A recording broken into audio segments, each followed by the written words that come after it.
दोस्तों ये कहानी है कुछ ऐसे मर्डर केसेस की जहां एक किलर लोगों को मारकर उनका दिल निकाल रहा है। यहां तक कि वो आसपास के जानवरों को भी नहीं छोड़ता और उन्हें भी मारकर उनका दिल निकाल लेता है। लेकिन आखिर कौन है वो किलर और वो लोगों को मारकर उनका दिल क्यों निकाल रहा है? आखिर क्या है इन सारे मर्डर केसेस की सच्चाई? जानने के लिए देखते हैं इस पूरी कहानी को। इस कहानी की एंडिंग ऐसी है जो कि आपने सोची भी नहीं होगी, तो कहानी को पूरा देखकर जरूर बताइएगा कि क्या आपने ऐसी एंडिंग सोची थी। तो कहानी की शुरुआत साल 1830 से होती है, जहां रात के अंधेरे में हमें एक लड़की को फांसी पर लटका हुआ दिखाया जाता है। इसके बाद हमें एक रिटायर्ड डिटेक्टिव ऑगस्टस लैंडोर को दिखाया जाता है, जो कि नदी के पास बैठकर अपने हाथ धो रहे होते हैं। इसके बाद ऑगस्टस लैंडोर से एक मिलिट्री एकेडमी से कैप्टन हिचकॉक मिलने आते हैं। वो ऑगस्टस लैंडोर को अर्जेंटली मिलिट्री एकेडमी में ले जाते हैं। इसी दौरान हमें बताया जाता है कि ऑगस्टस लैंडोर एक काफी अच्छे डिटेक्टिव हैं और उन्होंने कई सारे मुश्किल केसेस को आसानी से सॉल्व किया है। यही उनकी फैमिली के बारे में हमें बताया जाता है कि उनकी वाइफ की 3 साल पहले डेथ हो गई थी और ऑगस्टस लैंडोर अपनी बेटी के बारे में खुद बताते हैं कि वो एक लड़के के साथ भाग गई है और इस वक्त ऑगस्टस लैंडोर अकेले ही रहते हैं। अब मिलिट्री एकेडमी पहुंचने के बाद ऑगस्टस लैंडोर को पता चलता है कि यहाँ एक लड़के लेरॉय फ्राई ने खुद को फांसी लगा ली है। लेकिन सिर्फ इतना ही नहीं हुआ है, बल्कि फांसी पर लटके लेरॉय फ्राई को जब अस्पताल में लाया गया तो फिर अस्पताल में आने के बाद किसी ने उसके सीने से उसका दिल निकाल लिया और इसी मर्डर केस को सॉल्व करके ऑगस्टस लैंडोर को अब किलर को ढूंढना है। अब ये सब जानने के बाद ऑगस्टस लैंडोर डॉक्टर मार्क्यूस से मिलते हैं, जिन्होंने लेरॉय फ्राई की ऑटोप्सी की होती है। डॉक्टर मार्क्यूस ऑगस्टस लैंडोर को लेरॉय फ्राई की डेड बॉडी दिखाते हैं। डॉक्टर मार्क्यूस ऑगस्टस लैंडोर को बताते हैं कि डेड बॉडी से दिल निकालने वाले को बॉडी से दिल ही चाहिए था, इसलिए दिल को बड़ी सफाई से निकाला गया है। ऑगस्टस लैंडोर डॉक्टर मार्क्यूस से पूछते हैं कि क्या दिल निकालने वाले को आपकी तरह ट्रेन होना जरूरी है या फिर थोड़ी बहुत जानकारी से भी ऐसा किया जा सकता है। इस पर डॉक्टर मार्क्यूस कहते हैं कि थोड़ी बहुत जानकारी से भी ये काम किया जा सकता है। फिर ऑगस्टस लैंडोर डॉक्टर मार्क्यूस से पूछते हैं कि इंसान के दिल को संभाल के रखने का तरीका क्या होगा। इस पर डॉक्टर मार्क्यूस बताते हैं कि दिल को किसी बर्तन में या कागज में लपेट कर रखा गया होगा और उसके आसपास बर्फ भी रखी गई होगी। अब ये सब जानने के बाद ऑगस्टस लैंडोर उसी जगह पर जाते हैं जहाँ लेरॉय फ्राई फांसी पर लटका हुआ मिला था। यहाँ एक सोल्जर ऑगस्टस लैंडोर को बताता है कि उस रात उसने कुछ आवाजें सुनी थी और वो यहाँ आया था और उसने देखा था कि लेरॉय फ्राई फांसी पर लटका हुआ है। लेकिन वो सोल्जर बताता है कि लेरॉय फ्राई काफी अजीब तरह से फांसी पर लटका था, क्योंकि उसके पैर जमीन से छू रहे थे और कोई भी इस तरह फांसी पर लटक कर नहीं मर सकता। अब ये सब जानने के बाद ऑगस्टस लैंडोर दोबारा लेरॉय फ्राई की डेड बॉडी को जाकर चेक करते हैं और फिर ऑगस्टस लैंडोर को लेरॉय फ्राई के गले पर रस्सी के कई सारे निशान मिलते हैं और ऐसे ही कई सारे निशान लेरॉय फ्राई के हाथों पर भी होते हैं। यानी कि लेरॉय फ्राई ने अपने आप को बचाने की कोशिश की थी, जिसका मतलब है कि लेरॉय फ्राई का मर्डर किया गया है और फिर बाद में उसका दिल निकाल लिया गया। अब यही ऑगस्टस लैंडोर को लेरॉय फ्राई के हाथों में एक नोट मिलता है, जो कि किसी लेटर का एक छोटा हिस्सा होता है।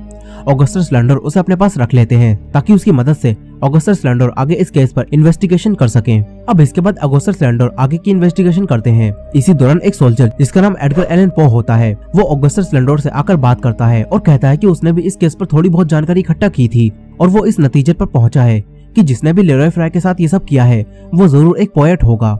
और ये कहने के बाद एडगर यहाँ से चला जाता है। फिर ऑगस्टस लैंडोर एक दूसरे सोल्जर से पूछताछ करते हैं, जो कि उस रात ड्यूटी पर था जिस रात लेरॉय फ्राई को अस्पताल लाया गया था और फिर उसका दिल निकाल लिया गया। ऑगस्टस लैंडोर उस सोल्जर से पूछते हैं कि क्या तुम्हारे सामने कुछ अजीब हुआ था, जिस पर वो सोल्जर बताता है कि रात 2:30 बजे तक तो कुछ भी नहीं हुआ था, लेकिन इसके बाद एक ऑफिसर यहाँ आया था और फिर उसने मेरी ड्यूटी खत्म कर दी और मुझे यहाँ से जाने के लिए कहा। ये जानकर ऑगस्टस लैंडोर सोल्जर से पूछते हैं कि तुम्हें कैसे पता चला कि वो कोई ऑफिसर ही था। इस पर सोल्जर कहता है कि उनके कंधे पर बार लगे थे और उससे ही उसे पता चल गया कि वो एक ऑफिसर हैं। लेकिन वो सोल्जर कहता है कि एक अजीब बात तो ये थी कि उस ऑफिसर के एक कंधे से वो बार गायब थे और इस सोल्जर के पास एक ही लालटेन थी, इसलिए इस सोल्जर ने उस ऑफिसर का चेहरा नहीं देख पाया।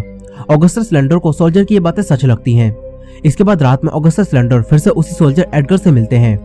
ऑगस्टस लैंडोर एडगर से बात करते हैं और कहते हैं कि तुम्हें ऐसा क्यों लगता है कि लेरॉय फ्राई का दिल निकालने वाला जरूर कोई पोएट होगा।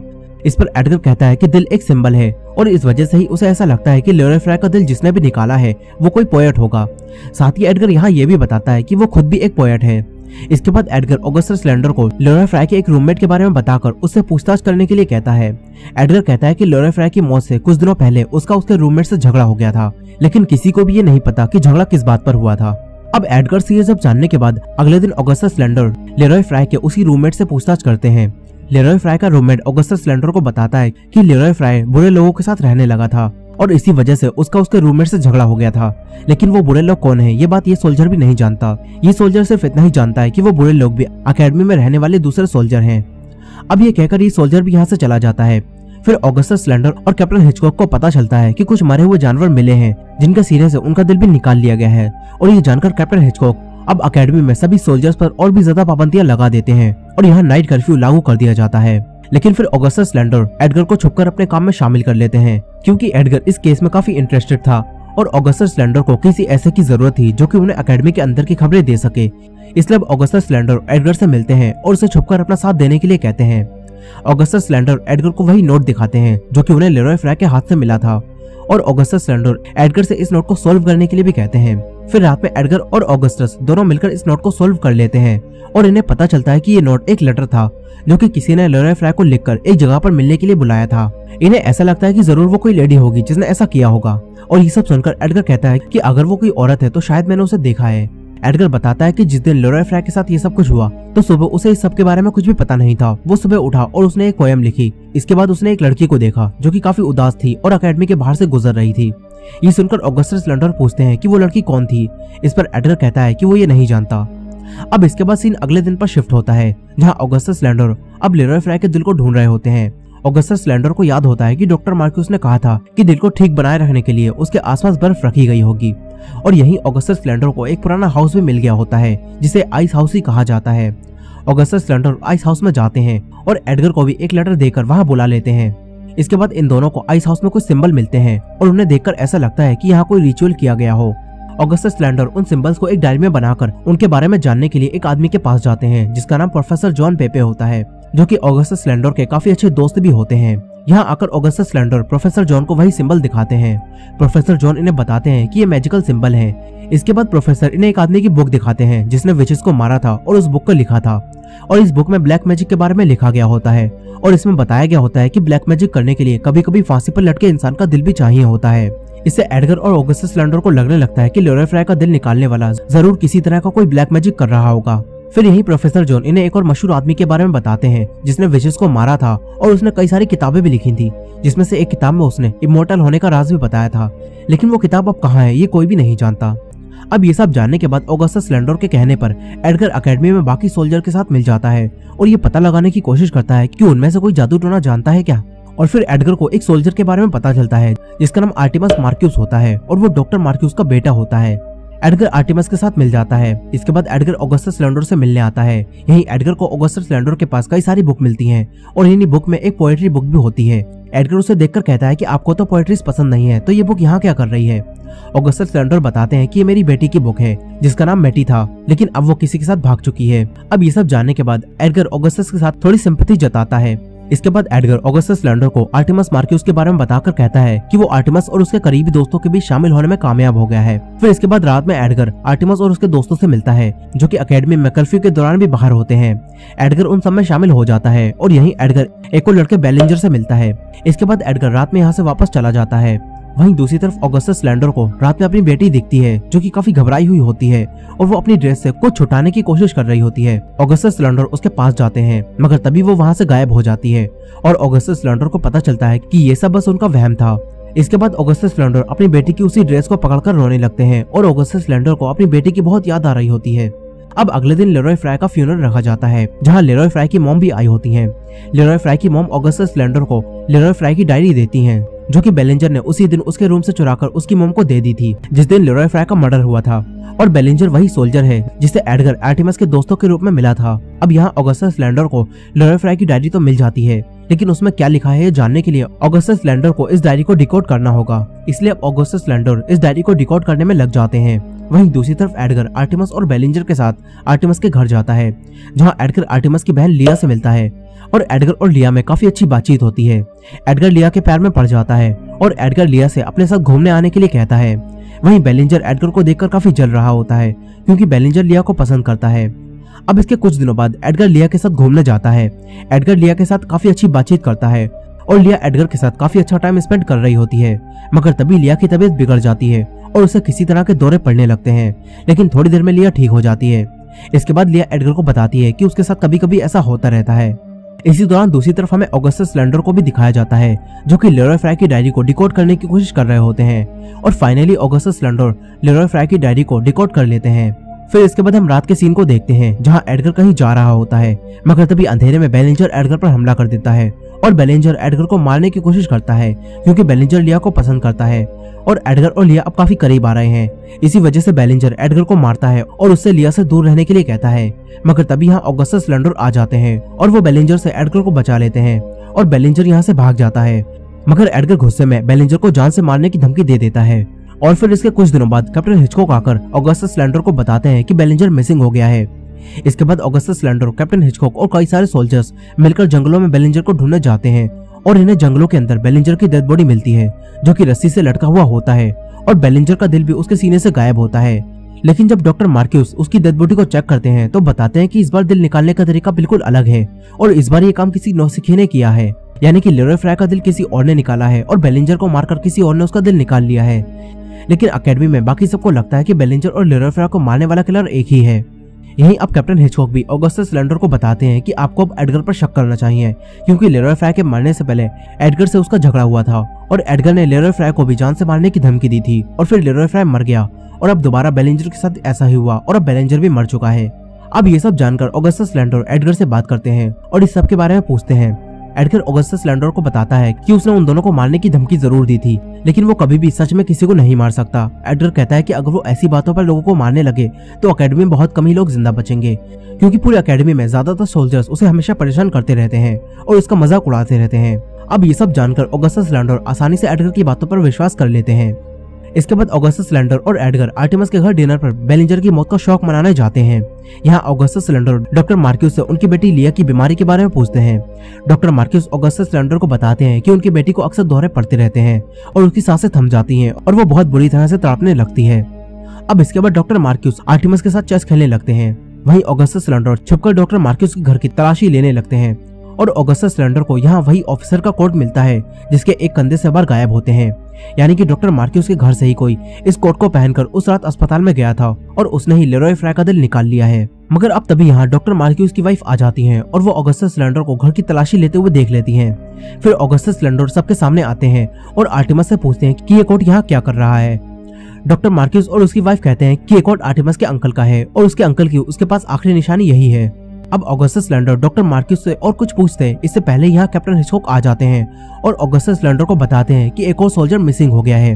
और ये सब जानने के बाद ऑगस्टस लैंडोर तुरंत उस सोल्जर के बारे में जानकारी निकालने लगते हैं और फिर ऑगस्टस लैंडोर कैप्टन हिचकॉक को बताते हैं कि लेरोय फ्राई की डायरी के मुताबिक बेलिंजर और अभी गायब होने वाला सोल्जर दोनों ही लेरोय फ्राई के काफी अच्छे दोस्त थे और अब इस सोल्जर को लगा होगा कि बेलिंजर और लेरोय फ्राई के मरने के बाद अब उसकी ही बारी है, इसलिए वो खुद यहाँ से भाग गया होगा। लेकिन यहाँ कैप्टन ऑगस्टस पर काफी भड़क जाते हैं क्योंकि इतना समय बीतने के बाद भी ऑगस्टस लैंडोर अब भी किलर को नहीं पकड़ पाए हैं। कैप्टन ऑगस्टस लैंडोर से कहते हैं कि अगर डॉक्टर मार्क्यूस के घर में ही उसी ऑफिसर का कोट मिला है तो हम उनकी फैमिली को गिरफ्तार क्यों नहीं कर रहे हैं। इस पर ऑगस्टस लैंडोर कहते हैं कि वो कभी भी अपना जुर्म कबूल नहीं करेंगे, इसलिए हमें कई सारे सबूत चाहिए होंगे। लेकिन कैप्टन काफी गुस्से में यहाँ से चले जाते हैं। मगर तभी ऑगस्टस लैंडोर को कुछ याद आता है। ऑगस्टस लैंडोर तुरंत उन्हीं प्रोफेसर जॉन पेपे के पास जाते हैं और उनसे उसी विच हंटर के बारे में पूछते हैं जिसने एक बुक में इमॉर्टल होने का तरीका लिखा था।